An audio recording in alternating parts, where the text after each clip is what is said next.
Perik Shvi, the 7th chapter, and the name of the chapter is Gid Hanasheh. Is that 98A2? 99A1. 99A.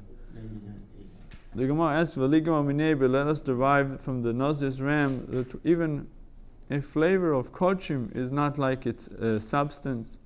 We spoke yesterday about the difference between flavor and substance. It says in number 1, why do we indeed say that the case of the cooked foreleg is unique? Let us derive from it that even the flavor of other prohibited kochim, such as pigul or noiso, is not equivalent of the substance, and therefore becomes nullified in 60 or 100 of its own kind. The Gemara says, Gali Rachman or Gabi Chatos, the merciful one revealed with respect to the Chatos offering, Kol Asher Igel B'Bsor Ikdosh. Whatever touches its meat and absorbs its flavor shall be holy. Lios Kamoya, that which touched the Chatos is to be treated like Chatos. So the Chatos, the sin offering whose flavor is absorbed, anything that absorbed it becomes Chatos. Sheim Psulot Yipasel. That if the Chatos is disqualified, then the meat that touched and absorbed from the Chatos likewise becomes disqualified. It becomes disqualified. And if the Chatos is qualified, then the meat that has absorbed from the Chatos shall be eaten in accordance with the Chatos stringencies. What reason do you see to say that we derive the law of other kochim from that verse regarding the Chatos? Let us derive the law from this case of the cooked foreleg. The Gemara answers, Chidushu, the case of the cooked foreleg is a novelty. And from a novelty we do not derive laws. But if so, that the case of the foreleg is a novelty which we do not derive the law for other cases, so then with respect to the nullification in 100 or nullification of 60, we should also not derive the law for other cases from it. If you're calling it chidush and you can't learn from a chidush, so don't learn also the 60 and the nullification of 100. Are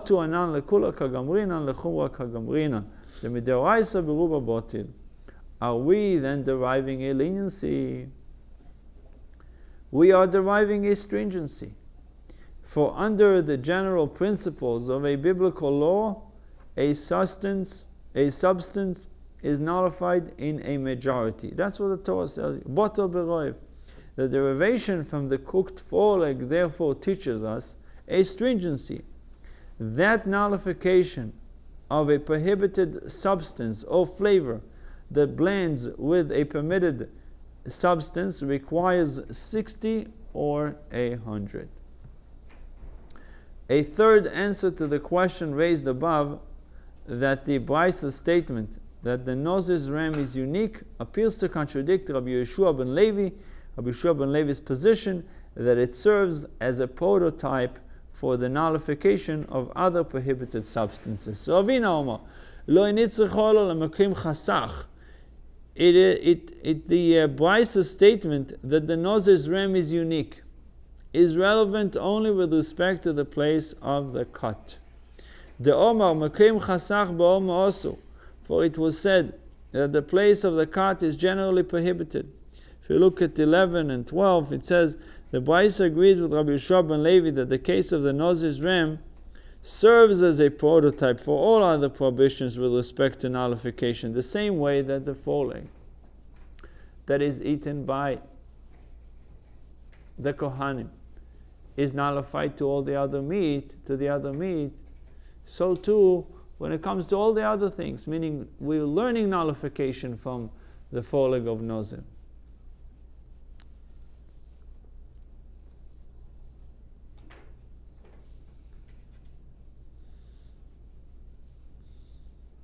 And become nullified in a majority. Hence, Rabbi Yeshua ben Levi is deriving a stringency from the cooked foreleg. That nullification of a prohibited flavor requires 60 or 100. Ravina Omar, It is relevant only with respect to the place of the cut, for it was said that the place of the cut is generally prohibited. V'hacha or v'hocha shori, yet here, in the case of the cooked foreleg, it is permitted.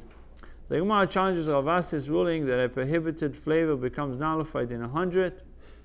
Yosef Rav Dimi v'ko'omar lo le'or shmaito. Rav Dimi was sitting and relating this teaching to Rav Asi.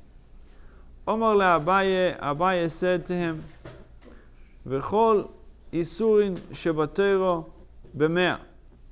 And indeed, all prohibited substances mentioned in the Torah are nullified in 100. Meaning, if you have 100 times, it becomes nullified. V'atenan, and we learned in a Mishnah, Lama amru kol hamechametz umetabel umedameh leachmir. When did they say with respect to whoever leavens chullin, makes it chametz? Whoever leavens chullin dough with truma or spices a chullin dish with teruma, or blends teruma with chullin by cooking them together in one pot, that we are always stringent, meaning that we disqualify it. We say it's not good. He takes kodshim, it takes something that is holy, and he's mixing it together with chullin. Min uminoi. Regarding a mixture of a kind with its own kind, min bemino. La'akel u'la'achmir. And when did they say with respect to leavening? Leavening is turning something into chametz, allowing it to rise. Spicing and blending, that we are sometimes lenient and sometimes stringent. So we find when it comes to min bemino that the rabbis sometimes took the lenient approach and sometimes they took the stringent approach. Min v'sheino mino, but regarding a mixture of a kind with not its own kind, meaning you have a meat, for example, with milk, it's two species, two kinds, v'katani seifa, and it was taught in the Mishnah, in the Mishnah's latter segment, in the seifa of the Mishnah, the end of the Mishnah, la'akel u'la'achmir min v'sheino mino. When it comes to min v'sheino mino, two different kinds, we are sometimes lenient and sometimes stringent. Ketzad, how so? For example, girisin shenitbashlu im ha'adashim. For example, girisin is split beans that were cooked together with lentils. Split beans with lentils. Now, the split beans were teruma, were designated to the Beit HaMikdash, and therefore they have sanctity, they have kedusha. And then you have the lentils that are chullin, they are regular, and they're all mixed together. So the flavor is now mixed from the split beans, goes into the lentil. The lentils are imparting flavors into the split beans. If the split beans imparted a discernible flavor, I mean you can taste it, you can see that there is a taste of lentils, a discernible flavor into the mixture, Ben yesh baim lalot b'100 Ben ein baim lalot b'101 asur. It says whether there is enough in the mixture to nullify the split beans, meaning you have 100 times more lentils in 101. Bein ein baim lalot b'101, whether there is not enough in the mixture to nullify the split beans in 100. Asur, the mixture is prohibited. So over here we see that the rabbis took the stringent approach. The mixture is prohibited for non-Kohanim. Why? Because we consider the lentils and the split beans, we are considering it as if everything is teruma. And therefore a non-Kohen is not allowed to eat teruma. Ein baim benoten tam. If, however, the beans did not impart a discernible flavor, it did impart flavor, but you can't really taste it. Bein sheyesh bain lalot b'101, bein ein bain lalot b'101 mutar. Whether there's enough to nullify it or there's not enough to nullify it with 101, it's mutar, the mixture is permitted. So we see with min she'eino b'mino, meaning you have split beans and lentils, are two different kinds. They're all in the family of beans, but they're two different types of beans. In this case, the rabbi took the lenient approach regarding teruma, and they took the stringent approach regarding teruma, and they were more lenient if it's not noten tam, if it's not imparting flavor. If you cook the chullin and truma together, the chullin become truma? Yeah, and a non-Kohen is not allowed to eat the chullin. So the Kohen will eat everything? The Kohen is allowed to eat chullin and is allowed to eat truma. The issue is with Israel and Levi. If they are not allowed to eat truma, and this chullin now has flavor of truma, Everything is truma. everything becomes truma. Well, because the lentil has more flavor than No. the piece has more flavor. No, than because it lentil. was cooked together, and all the flavors are all mixed together. Okay, So it's noten tam, meaning that you can taste. If you can taste it's two different. in the flavor of the lentils, you can taste the split beans. Same size That's as seeds, but it's different flavors. whatever it is. The idea is that it transmitted flavor Flavors. into the lentils.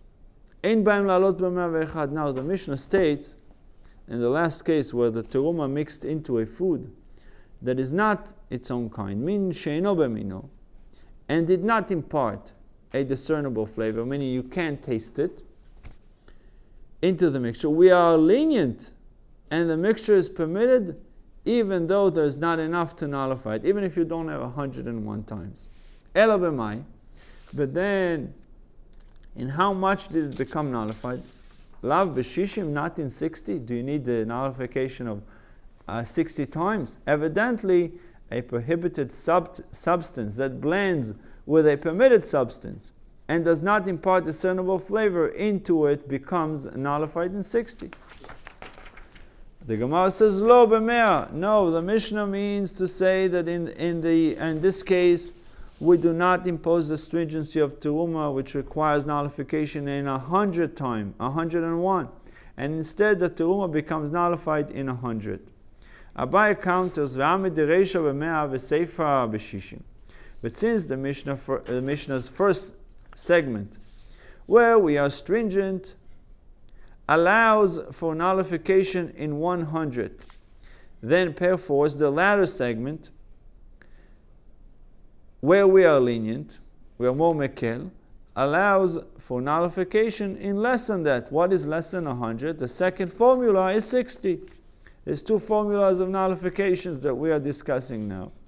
60 and 100. The 100 will be more lenient, because if you need 100, you have to have more in order to nullify the forbidden substance. The Ketani Reisha, for it was taught in the Mishnah's first segment, Le'achmir min umino. We are always stringent in a mixture of min b'mino, meaning you have forbidden milk and permissible milk, and they are now mixed together. We are machmir. This is for the batel b'shishim? So batel b'shishim is if you have Different substances. min she'eno b'mino, meaning you have like meat and milk. But min b'mino, it's much harder. It's much more complex. Why? Because it's not discernible. How can I tell if you bring cheese if you bring milk from the store, Publix milk, and I bring milk, Chalav Israel milk, and I mix them together? You can't really taste that the non-kosher milk, the flavor of the non-kosher milk and the kosher milk. So min b'mino, there's more. We are more stringent. We are more strict when it comes to min b'mino. Min b'mino, we use Consider 100. the time b'shneim. Right. So we use 100. But it's not the time; it's for it to be kosher, right? If you take non-kosher and Chalav Israel and you mix it together, therefore you cannot use it if it's 50-50, right? Right. It has to be nullified. But it's only nullified if it's not noten tam. If it's noten tam, if I can taste, for example, if you take you make a chamin for Shabbat, you make Chullin for Shabbat, and by mistake, your cleaning lady, she put some butter into she put some butter in the Chullin. Butter is milchik, dairy, right? So there's a concept of noten tam. Did she enhance the dish? Now is the flavor of if I'm going to taste this meat or potatoes, whatever you put in there, are you going to taste the flavor of the milk, Butter? or you're not going to taste The it? butter. Yeah, yeah. The taste of the butter. Yeah, taste of the in butter. In the Chullin. In the Chullin, would you You taste can. that or not? I mean, Yes, of course you do. Yes. It depends. Yes. If there is so much more Chullin than the butter, then maybe it's not going to be discernible. Maybe you're not going to feel it. But if it doesn't have, let's say, 100 times, maybe you will feel it. Maybe you will taste it. You say, wow, there's something there. It's a maybe new you taste. can distinguish. I cannot. חמאה, If it's a small יש לה טעם, amount, יש לה ריח. מרגרינה זה שומן. and if it's a small amount that you would cook So it, the Gemara, חמאה יש לה flavor. זה שומן... the point is clear, right? It's the idea is noten tam or not noten tam. So we can't really use the formula of batel b'shishim or batel b'elef or batel b'mea across the board. It changes, and with the circumstances it changes. What is the case? Is it min b'mino? For example, chametz afilu b'elef lo batel. The Gemara says. Even in 1,000, if you have a piece of chametz into your food, you got to get rid of the entire, unless you see it and you can take it out. But if you don't see it, if you have a pot of a soup and you cleaning it, you put a piece of bread in your soup, and you can't, now it's melted in the soup, it disintegrated in the soup, you can't see it, halachically you can't have the soup. It's batel ba'elef. You have a big pot of soup. It's not kosher. So it's not always. We cannot always not use the formula of. So the Gemara said, "Lachmir minu mino." We are always stringent in a mixture, a kind with its own kind. Keitzad. The Gemara gives an example. Seor shel chitin shenafal le'isat chitin. For example, leaven of truma. It was designated to truma. It has the kedusha of truma. Anything that you give to the Kohen becomes kadosh. Even your money. If you say, I made $1,000 and I'm giving $100 to tzedakah, then $100 have kedusha. And the 900 that you kept in your pocket, they also have kedusha. Not the same kedusha as the truma, but they also have kedusha because they become part of the. They become one unit. From that unit, I separated 100 to Hashem. Kodesh la Hashem. I made it kadosh. This is Maasar, no? Yeah. It's called Maasar. You can do Maaser, you can do tzedakah. Money also. Maaser, yeah. Whatever you have. In anything, you have a crop. Yes, you have a crop in the field. Maaser degoncha, tiroshcha, v'itzarecha. Maaser kam is. No, I didn't know money is part of it. Of course. One is a big ma'aser. Yeah. You earn, a year each I didn't salary. know. Yeah. Only Yeah. fruit and vegetables. So seor shel chitin shenafal le'isat chitin. If, for example, leaven of truma, wheat, fell into a dough of chulin wheat. So we have a chulin that is mixed with truma. Chulin means regular food that is mixed with truma, with holy food. Veyesh bo kedei lechametz. The problem is that it has enough to make it leaven, to turn it into a chametz. What turns something into chametz? If it swells up, if it rises, it becomes chametz, right? That's why if you ever go to a matzah bakery, you'll see that they're always rushing, they're always going fast. Why? Because they have 18 minutes from the beginning till the end. So why? Because they don't want it To ferment. They don't want it to rise. They don't want the dough to rise. So they bit it. Then they make holes in it and they throw it into the oven quickly, and the oven is very hot. That doesn't give it a chance to rise. The holes, that's what really doesn't let the dough to even... Yeah, but even if you take the matzah and you do the holes and you leave it alone, it's going to grow. It's going to rise. It's going to become a pita after a while. Wow. Yeah.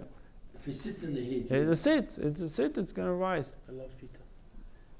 A regular flour has the tendency of rising regardless if it has yeast or not, with the time. But the time will do it. The time will do it. Yeah. V'yesh bo kedei lechametz, and in this scenario that the Gemara brings, we have seor shel chitin and nafal le'isat chitin. Now, isa is the mixture, the dough, and the seor is going to make it chametz. V'yesh bo kedei lechametz, and there is in the leaven enough to leaven the dough, making to create chametz, to make the dough chametz. Bein yesh bo kedei la'alot b'101. Then regardless whether there is in the dough enough to nullify the leaven in 101, bein ein bo kedei la'alot b'101, or whether there is not in the dough enough to nullify the leaven in 101, asur. In this case, you see, because of the chimutz, because of that it has the capability of leavening it, even 101 times would not nullify it. Ein bo la'alot b'101. Similarly, there is not enough dough. There is not in the dough enough to nullify the leaven in 101. Bein sheyesh bo kedei lechametz, ben ein bo kedei lechametz, asur. Whether it has the capability of leavening or it doesn't have the capability of leavening, it's still prohibited. Reisha v'seifa b'me'ad. Do you propose that both the first segment and the second segment, the seifa, the end, are prescribing nullification in 100? Question mark. Why the Mishnah certainly means to distinguish between the two.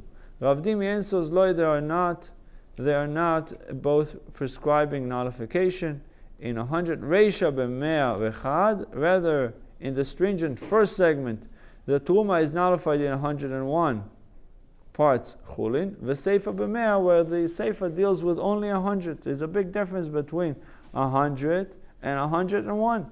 Rav Dimi has just established that according to Ravasi, the term 101 in both the earlier and later segment of the Mishnah means 101 parts of chullin.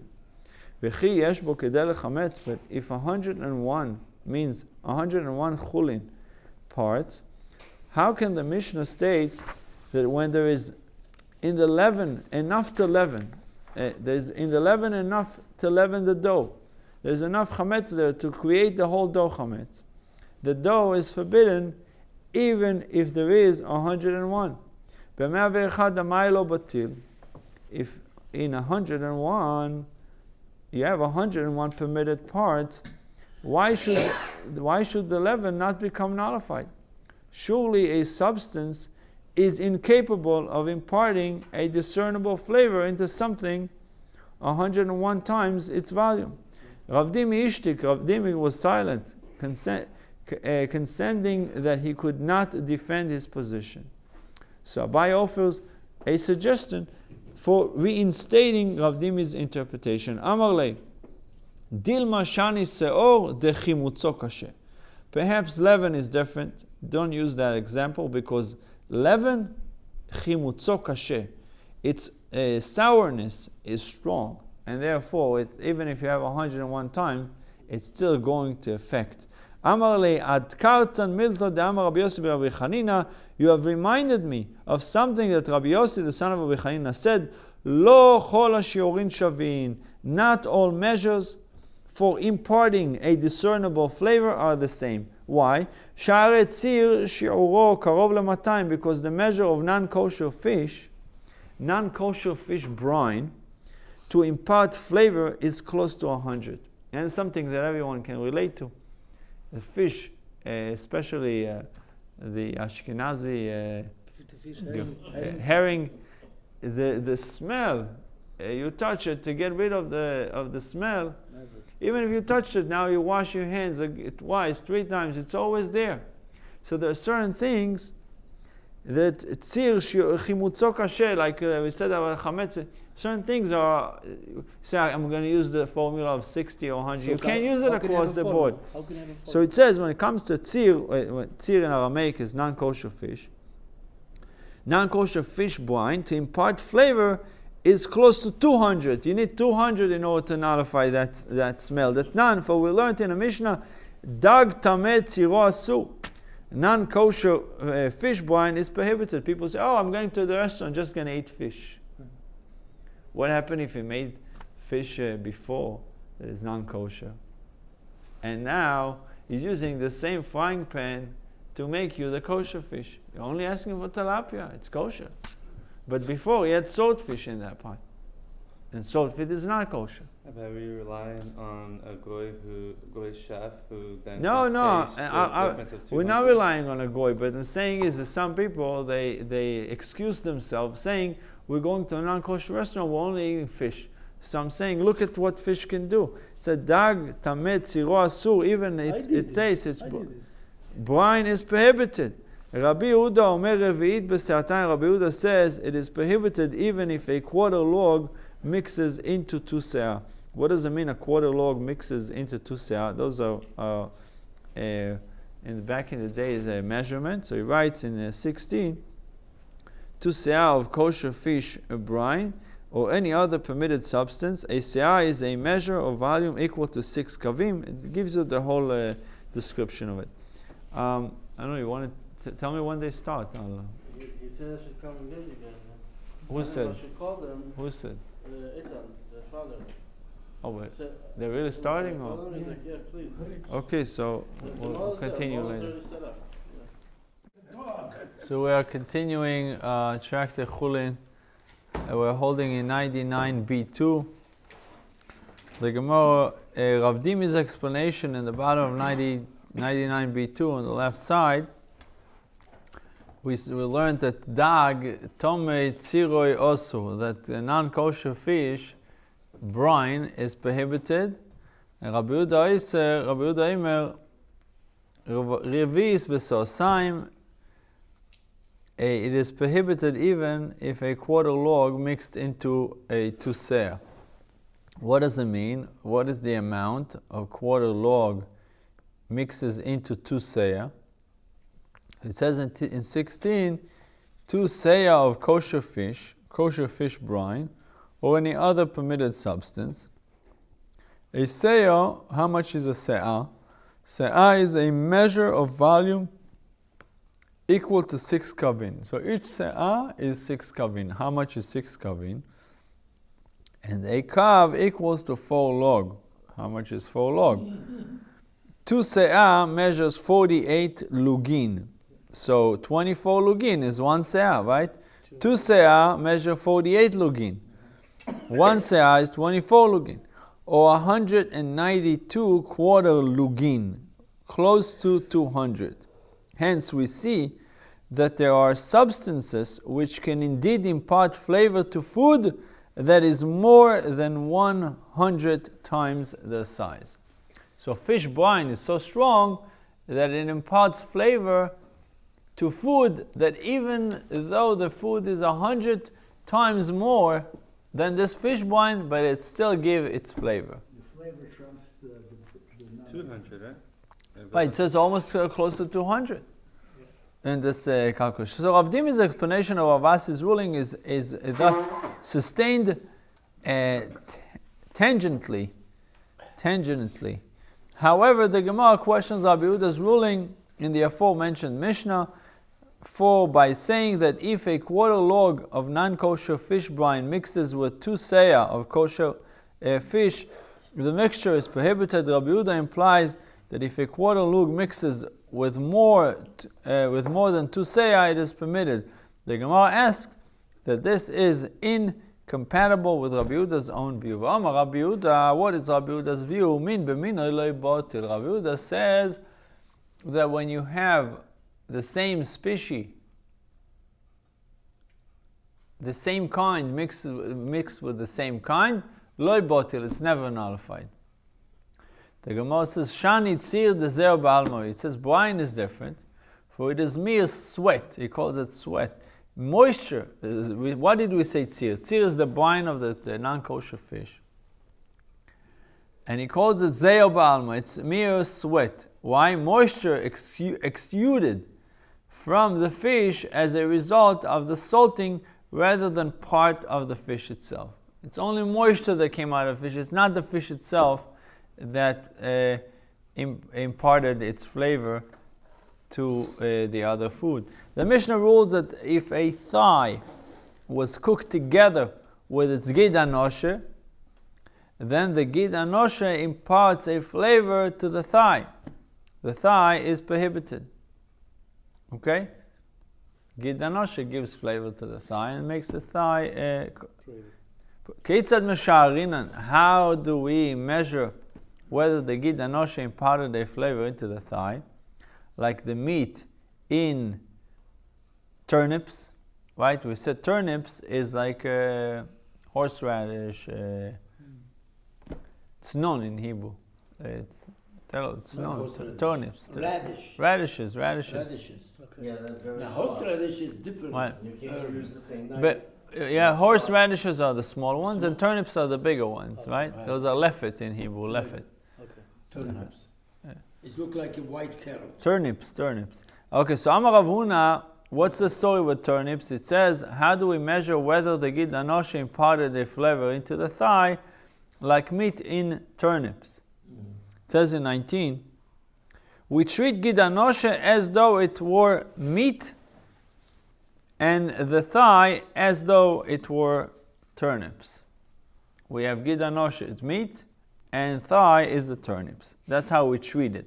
Now, if meat, the size of the Gid Hanasheh, would impart a discernible flavor into turnips, the size of the thigh is considered have received a flavor and is prohibited. They call it kevoso belefes. If the meat would transmit, which in this case is the Gid Hanasheh, it will transmit flavor into the turnips, into the thigh. Even if it was a big thigh, it would still do it. Yeah, Omar Rav Huna, it's only one opinion. According to Rabbi Yehuda, amin b'min. Omar Rav Huna, kevoso b'rosh lefosis, like meat in turnips tops. What does it mean, turnip tops? So it says in 20, the leaves of the turnips which protrude above the soil. You don't see the turnip. The turnip itself is in the soil, right? The leaves are coming out of the soil. The top of the turnip has a stronger flavor than its root. A greater quantity of meat is needed to impart a discernible flavor into the top portion of the turnip than into its root. So the thing is, why are we using the example of a turnip? Because turnip itself is sharp. So in order for anything to impart flavor into the turnip, it has to have strength. It has to be strong in order to do it. So the Gemara says, Rabbi Menashe said, min b'min lo lebatil. Said, Keitzad Mesharin, and how do we evaluate? How do we measure whether the Gid Hanasheh imparted their flavor into the thigh, like meat in turnips? Like meat in turnip tops. Now, our Mishnah is not in accordance with the following Tana. The Tanya. For it was taught in a Bais, Rabbi Shmuel ben Rabbi Yochanan ben Broiko Omer, Rabbi Shmuel, the son of Rabbi Yochanan ben Broiko, says, Ein begidin v'noisen tam. Sinews do not possess a flavor. Hence, if the Gid Hanasheh is cooked with other foods, and is then removed from the rest of the food, it does not render that food prohibited. Why? It says in Chavas Das, explains in 21, that it is certain that the Tanoim are not disputing whether the Gid Hanasheh has a flavor at all. For this is a fact that it can be easily verified through a chef, whether this sinew has flavor or not. Rather, all agree that the Gid Hanasheh does possess a weak flavor. It has a weak flavor. And they are disputing the halachic status of this flavor. Is it prohibited flavor or is it not prohibited flavor? The Tana of our Mishnah holds that the law regards this weak flavor as a bona fide flavor, which when imparted into other food renders them forbidden. Meaning bona fide flavor means a strong flavor. Whereas Rabbi Shmuel, the son of Rabbi Yochanan ben Broka, holds that the law does not regard this weak flavor as a bona fide flavor. And therefore, when it is imparted into other food, it does not render them prohibited. So how do I treat who is the man over here? Who is dominating here on bona fide flavor? If you say that the Gid Hanasheh is a big thing over here in the thigh, then it gives flavor. But if it's not such a dominating thing, then it doesn't give flavor, and then it should be kosher. That's not a problem.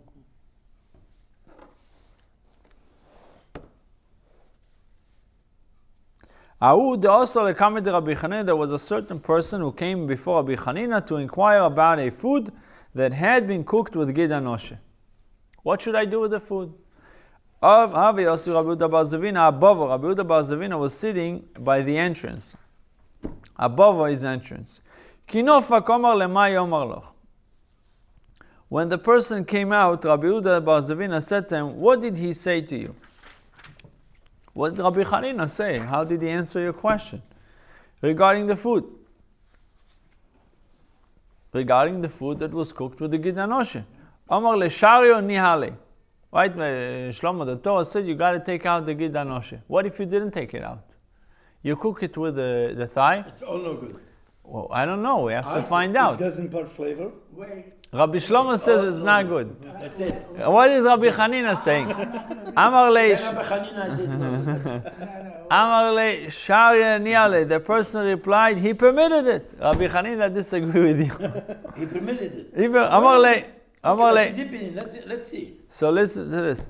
So Amar le Adar Ali Kame. Rabbi Yehuda bar Zavina said to him, bring it back before him. Bring it back and ask him the same question again. He said, ask him again. Confuse him. Amar man haide kametzarle. When he re-entered with the same food, Rabbi Chanina said, who is that? Who is this guy? Is distressing me? Is bothering me? The same question. He said, so obviously Rabbi Chanina understood there's a guy in the front at the entrance. And he's the guy that sent him back.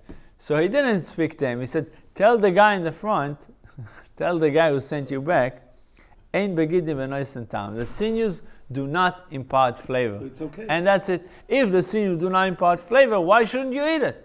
Eat it, peel it until you get to the... Say you should peel it off. The Gid Right. Hanasheh. Right, but if you didn't peel it off, why don't you eat the thigh, eat the meat, like a shawarma, and scrape it off, and when you get to the Gid Hanasheh, you take it out. After the cooking. If you know what Gid Hanasheh is. Right, so now you're If you don't permitting. know? So now you're giving a heter. No, I'm giving only a heter because you saying that he agree that you can eat it because when you get to it, you just go cut around it. No, he says the reason why it's kosher because it's not noten tam. It's not giving flavor. So it doesn't mean that he's not saying the Gid Hanasheh is kosher, God forbid. He's saying the meat is kosher. The meat that was cooked with the Gid Hanasheh is kosher. That's all he's saying. But from the beginning already, we know that you shouldn't eat Gid Hanasheh. Right. So But why he's making a heter? No, he's not making a tail for Gid Hanasheh. He's not making a tail for Gid Hanasheh. He's making a tail for the meat that was cooked together with the Gid Hanasheh. But why? Because he said it doesn't give any flavor. So Is everybody agreeing with him? it doesn't change that the meat is being... It doesn't change anything that the Gid Hanasheh is there because it's not giving me any flavor. Is it possible to do brine? So, ki also lekame de Rabbi Ami.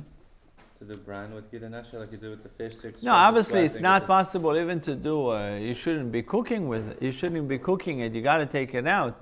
But we're talking about a case that after the fact. Obviously brine and all the different forms of cooking are not good. But what do you do after the fact? It was done. Should I get rid of throw the meat, the whole thing, throw it out, or I'm allowed to eat? People would come before Rabbi Ami and ask about a food cooked with Gid Hanasheh. The same question they would ask. He would send them before Rabbi Yitzchak bar Chaluf, meaning he didn't answer it himself, he sent them to Rabbi Yitzchak to answer it. And he would rule leniently that it's permitted in the name of Yehoshua ben Levi. Again, the meat is permitted even though it was cooked with Gid Hanasheh, and Rabbi Yitzchak had who to rely on. He relied on Rabbi Yehoshua ben Levi. So why are we not doing it today? Cut the meat with Gid Hanasheh. Then after it's cooked, take the meat around the Gid Hanasheh and throw the Gid Hanasheh away. Because we're talking about B'diavad. B'diavad. So we're not talking about Lechatchila. We want to know if by mistake somebody left it in. All right. What do you do now? I left it in by mistake. I forgot to take it out. Okay. The butcher didn't tell me that he left the meat and I cooked it. So should I get rid of the whole thigh? The whole thigh of the animal is a lot of money. It's a lot of money. So what do you do? It's 100. So v'lei lo yisavir aleh. But Rabbi Ami himself, he says Rabbi Ami himself did not subscribe to the view of Rabbi Yeshua ben Levi. Ve'ilchasa, but the halacha is ein begidim v'noisen tam. He says the sinew itself is not giving any flavor, and therefore the meat should be permitted. So, Rabbi, question: why they don't do it today? Why they don't take the time, cook it, if it's really allowed? Because they're afraid that you're going to eat the Gid Hanasheh itself.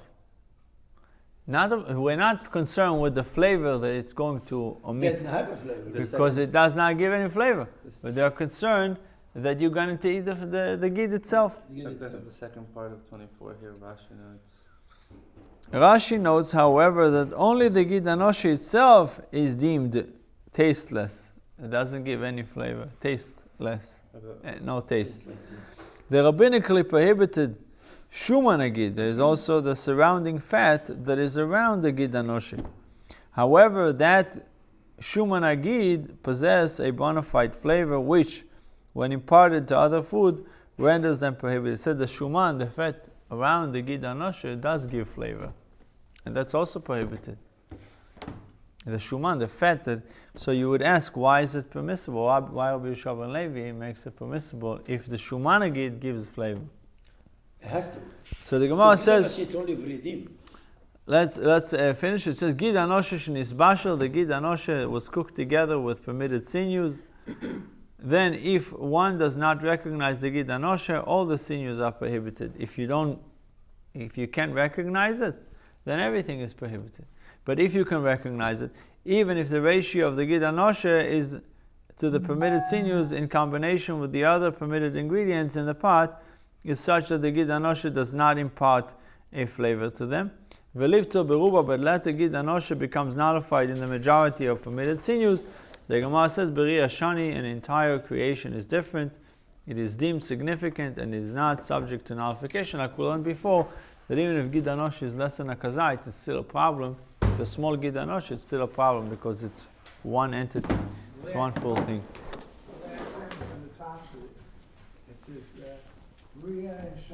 Bria Shani, I read it. It says then it's an entity, it's a Bria, it's a whole piece.